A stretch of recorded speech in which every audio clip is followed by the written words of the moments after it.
I hope you guys are doing well. Karena selama 30 menit ke depan ada gue Hiliani Hidranto yang udah siap untuk bagi-bagi info seru yang paling up to date. Di mana lagi kalau bukan di Blackie News. Ada info seru apa aja? Well, let's find out on Sneak Peek.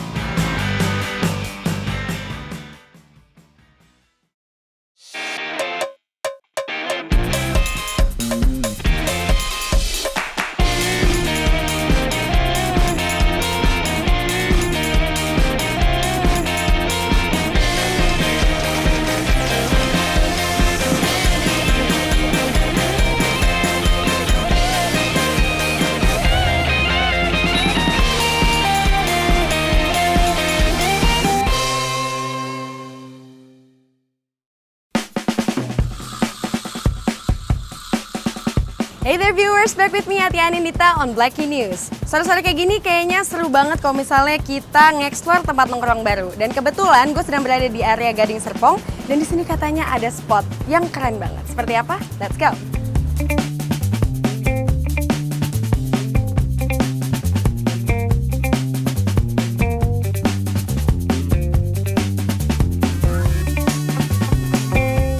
Bistek dan Pancake menghadirkan ambience modern, polished, and sleek. Hal ini terlihat dari konsep tata ruang dan juga penyusunan areanya. Dinding di sebelah gue menggunakan batu bata, meja dan kursinya menggunakan kayu, serta adanya pencahayaan yang soft and warm membuat tempat ini menjadi kuat konsepnya. Unsur kaca yang digunakan memungkinkan tempat ini disinari oleh cahaya matahari dari luar.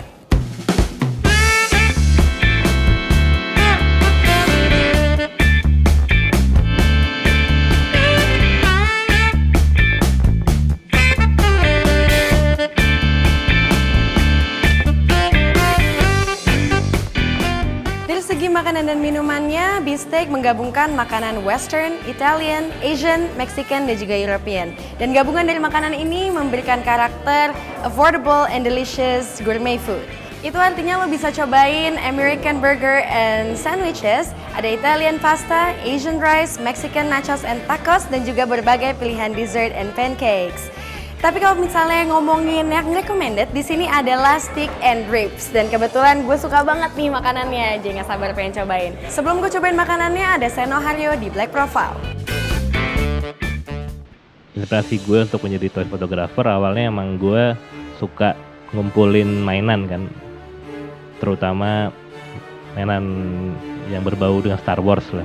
Jadi gue dari kecil sih udah suka filmnya, terus suka beli mainannya. Terus habis itu sekitar 2011 lah baru gue mulai nyobain yang namanya toys fotografi. Hello, ya gue Seno Haryo. Now you are watching Black Profile.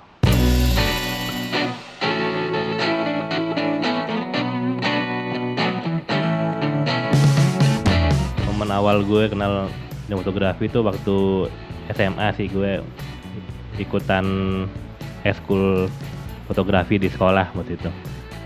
Pas lulus kuliah ya udah seriusin jadi fotografer waktu itu.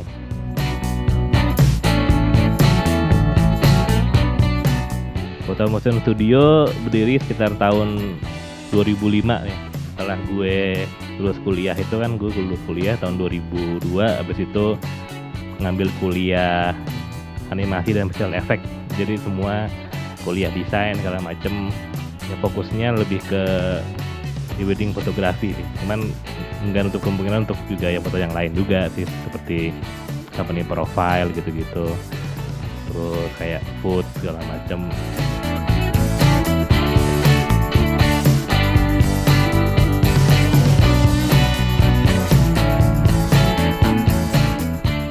Sekitar tahun 2011 gue itu sebenarnya baru mulai tuh yang namanya toy fotografi. Jadi gue ke Toys Fair gitu di salah satu di tempat Jakarta, gue beli mainan Star Wars yang sangat detail dan bagus gitu. Gue akhirnya tertarik buat ngefotoin itu mainan. Setelah gue foto kayak keren banget kan, terus gue jadi seneng foto mainan. Terus ada yang temen gue yang bilang, Sen lu kenapa nggak cobain bikin eksibisi toys saja gitu kan, kayaknya belum pernah ada. Akhirnya gue bikin tuh toys fotografi exhibition pertama di Indonesia tahun 2011. Terus akhirnya gue kasih itu penghargaan MURI gitu untuk toys fotografi exhibition pertama di Indonesia.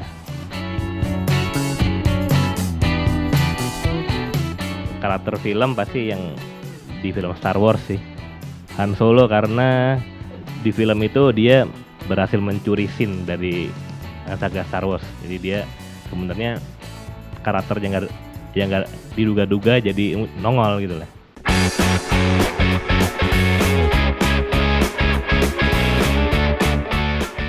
Gue tahun 2011 itu kayak ada company di Amerika yang punya license dengan Star Wars. Nah, dia ngontak gue untuk bikin kerjasama bareng sama mereka.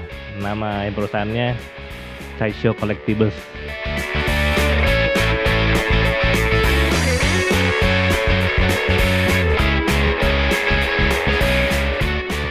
Untuk paling dekat, gue lagi pengen bikin buku tentang toy fotografi.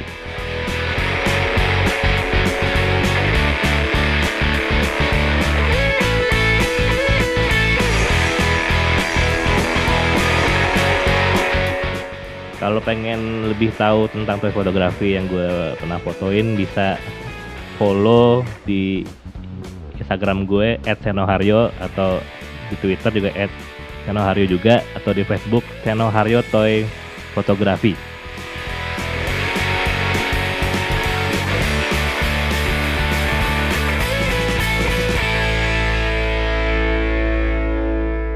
Always up to date with Black in News.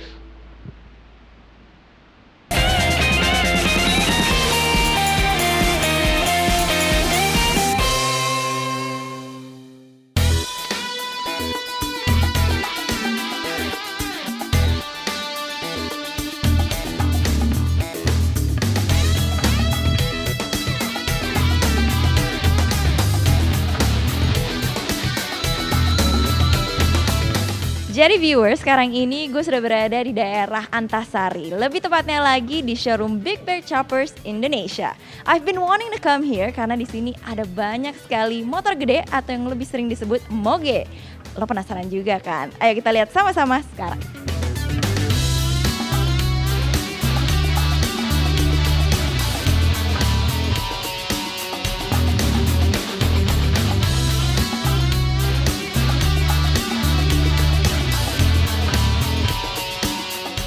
Big Bear Choppers adalah produsen motor custom asal Amerika yang telah membuka cabangnya di Indonesia sejak tahun 2013.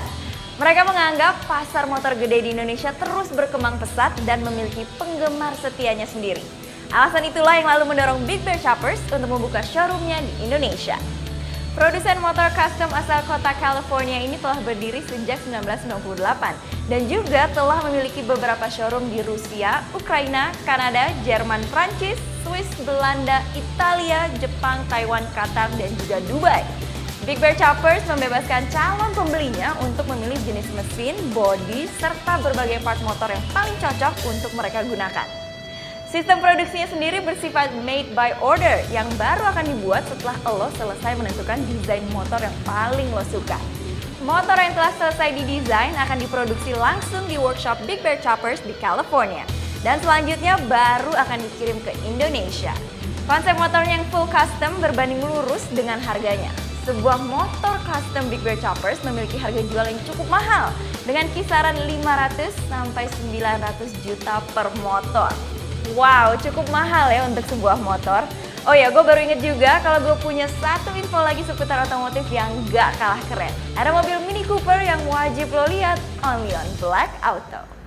Yo, gue Enril and you're watching Black Auto.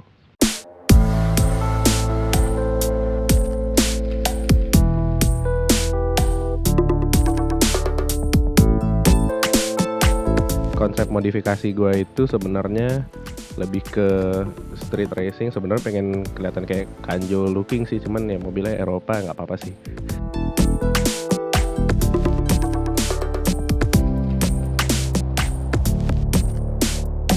Gue udah modifikasi mobil gue mulai dari ganti intercooler, supercharger pulley, terus kabel busi, intake, sama ngelepas restrictor semua yang ada di knalpot. Kalau untuk eksteriornya Gue melakukan penggantian velg itu dengan merek VFC Gen tipe Fireball. Terus untuk kaki-kaki gue menggunakan produk dari Aiba Sportline yang pernya udah lumayan pendek, serta shockbreaker dari Boge. Kalau untuk bagian interior, gue lebih banyak membiarkan tetap standar kecuali bus meter dari Devi dan beberapa parts yang aslinya di list pintunya gue ganti dengan yang chrome aja gitu.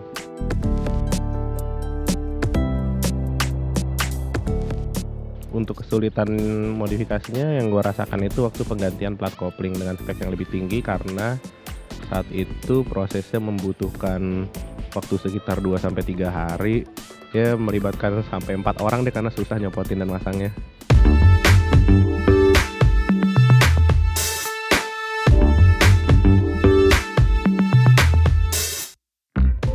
Awalnya gue pakai ini untuk weekend doang pertamanya, tapi lama-lama sering disimpan malah sering ngadat, jadi ya udah dipakai daily terus malah nggak pernah ngadat. Akhirnya ya udah jadi mobil daily karena selain masih oke digunakan, performance-nya juga oke, terus bensinnya juga lumayan irit.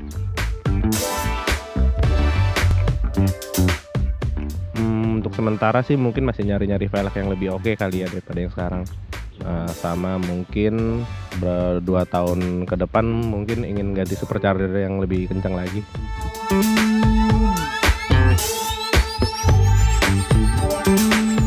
Pengalaman menarik, gue pernah jemput temen di daerah yang lumayan sempit, terus polisi tidurnya tinggi-tinggi. Karena mobil gue lumayan pendek, jadi pas lewat polisi tidur itu nyangkut. Begitu nyangkut nyata banyak anak kampung di belakang mobil.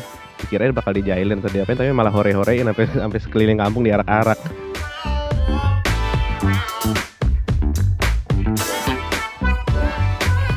Tips buat viewer yang ingin modifikasi mobil Mini Coopernya ya jangan terpatok sama gaya yang udah dilihat kali ya, terserah aja mau diapain gitu. Yang penting kalau buat gue sebenarnya Mini Cooper diapain itu aja keren gitu.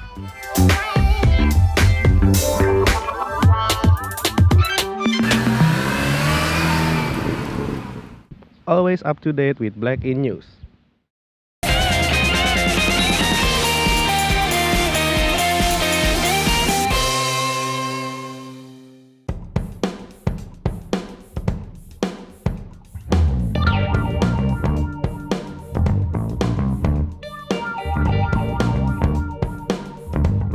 Oke viewers, gue sedang bersama head chef dari Beefsteak Grill and Pancakes. Halo Bapak. Halo. Panggil chef aja boleh ya? Boleh, silakan. Oke chef, dari menunya ini ada masakan Western, Italian, Asian, European, Mexican. Sebenarnya yang mendominasi itu apa sih chef? Sebenarnya menu kita itu yang dominasi itu sebenarnya Italian Western. Western itu steak ya, Italian tuh pasta-pasta. Cuman kita mau grab, kenapa kita komplit sekali menunya itu, kita mau grab tamu dong semuanya. Kan semua yang datang di sini kan namanya orang Indonesia kan. Datang di restoran Western tapi mau deh dia pilih makanan ASEAN, kadang-kadang gitu. Makanya kita create sesuatu 1-2 makanan ASEAN gitu. Gitu. Ini yang membedakan dengan restoran lain apa nih pancake dan steaknya? Taste-nya oke, tapi kita itu value makanannya, kita tuh porsinya besar. Kalau dibanding dengan restoran-restoran lain ya, makanannya banyak, tapi harganya murah. Nah chef, boleh ceritain nggak nanti bakal masakin apa sih buat gue? Oke, nanti saya bikinin namanya spaghetti corned beef. Enak banget. Boleh. Oke, nggak sabar banget pengen nyobain. Iya, Makasih banget untuk ngobrol-ngobrolnya chef ya. Oke, and one thing for sure, you've just been updated by Black In News.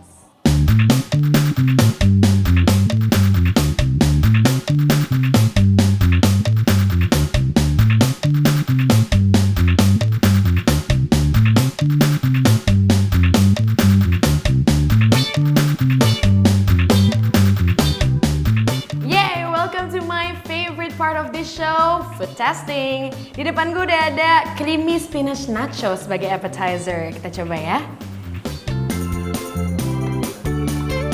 Dipnya terbuat dari cream cheese dan juga spinach.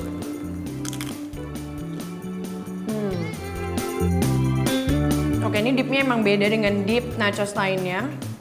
Jadi dominasi rasa bawang putih, bayam, dan juga cream cheese. Enak banget. Oke, now let's move on to the other appetizer. Namanya cheese potato skin.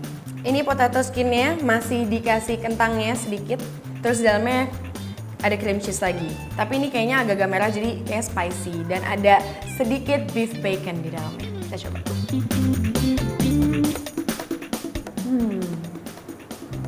Nice. Cheese-nya light, jadi nggak bikin enak. Dan beef baconnya juga memberikan kesan yang gurih. It's so perfect for appetizer. Sekarang gue mau lanjut ke main course yang sudah dijanjikan oleh Chef Baharudin. Spaghetti cornet. Ini di sini tampilannya ada garlic bread dan ada beef baconnya juga. Oke.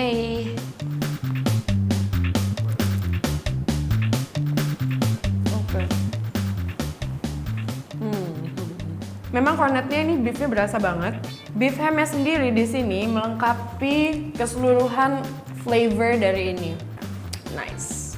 Next, minum dulu kali ya.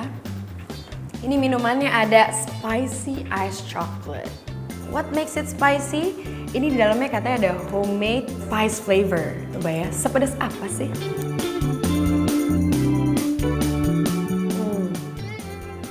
Oke.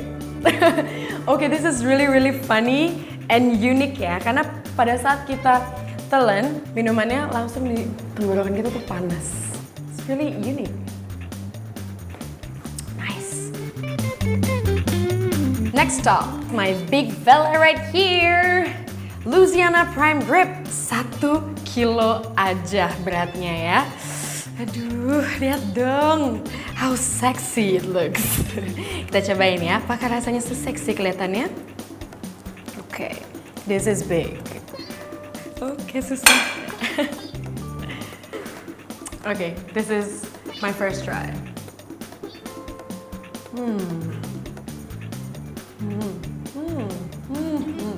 Dagingnya tender banget. Bagian fatnya juga nggak bikin enak karena fatnya tidak terlalu banyak. Dan side dishnya di sini ada potato yang dipotong kecil-kecil. Nice. Setelah mencicipi Italian and Western, sekarang kita beralih ke Mexican. Di sini ada beef tacos. Ini menggunakan saus guacamole dan ini yang satunya adalah saus pico de gallo yang terbuat dari tomato base. Kita coba ya. Gue mau coba guacamole dulu.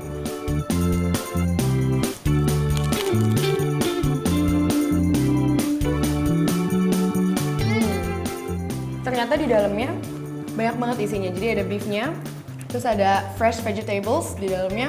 Pas banget nih untuk main course. Bagi yang mau makan agak light, ini nih pas banget. Kita coba tomato base-nya, pico de gallo.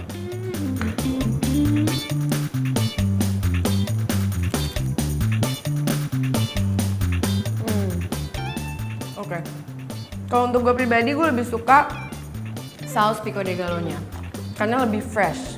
Tapi guacamole-nya juga enak karena alpukatnya berasa banget di mulut. Jadi ini ngeblend banget di mulut lo.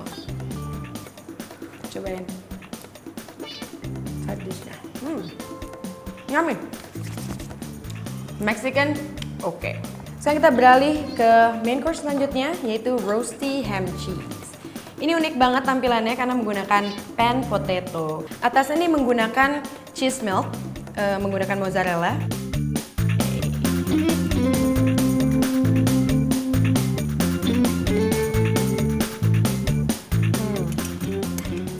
It's nice and crispy. Oh, selain cheese, di dalamnya ini juga ada smoked beef-nya. Jadi enak banget makanan yang satu ini. Viewers, gue udah nyobain makanan yang dari Italian, dari Western, terus juga dari Mexican dan semuanya enak-enak banget. Tapi jangan kemana-mana dulu karena gue masih akan bagi-bagi hadiah di Black Quiz. So let's go!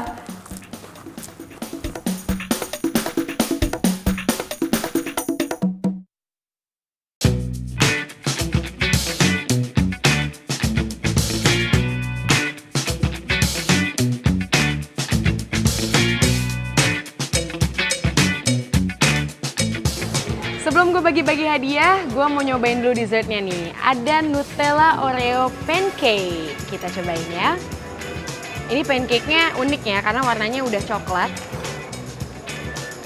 Dan taburan Oreo-nya menggoda banget. Pakai ice cream.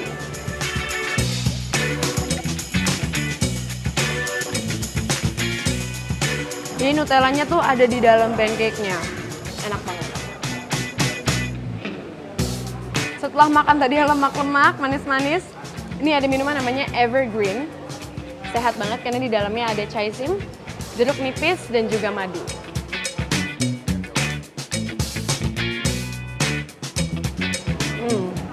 Oke, ternyata setelah gue minum, rasanya nggak sayur-sayur banget. Justru fresh and amazingly surprising di dalam mulut. Enak banget nih, jeruk nipisnya berasa fresh banget. So, seperti janji gue tadi, ada quiz time. Rp500.000 akan diberikan untuk lo yang bisa menjawab pertanyaan gue di episode kali ini. Pertanyaannya adalah, apa nama showroom motor custom yang dikunjungi Hiliani di episode kali ini? Nah, gampang banget kan pertanyaannya. Langsung lo pilih aja jawaban mana yang paling tepat menurut lo. Dan pemenang di episode kali ini akan diumumkan di episode minggu depan. And it's time for me to announce siapakah pemenang dari episode minggu lalu. Dan pemenangnya adalah...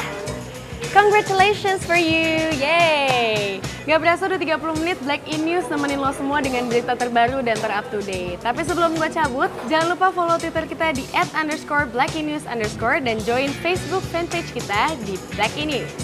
I think that's all from me today. Thank you so much for watching. Sampai jumpa minggu depan. Semoga tayangan ini memberikan inspirasi untuk lo semua. And one thing for sure, you've just been updated by Black In News. Hello there viewers, ulang dong. Yang telah membuka cabangnya di Indonesia sejak tahun 2013. Menggerakkan mengalah Berita ter-up-to-date dan terbaru pastinya. Semoga, bukan semoga apa?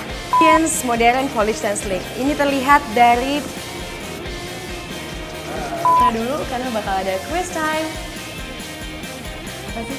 Penutupnya?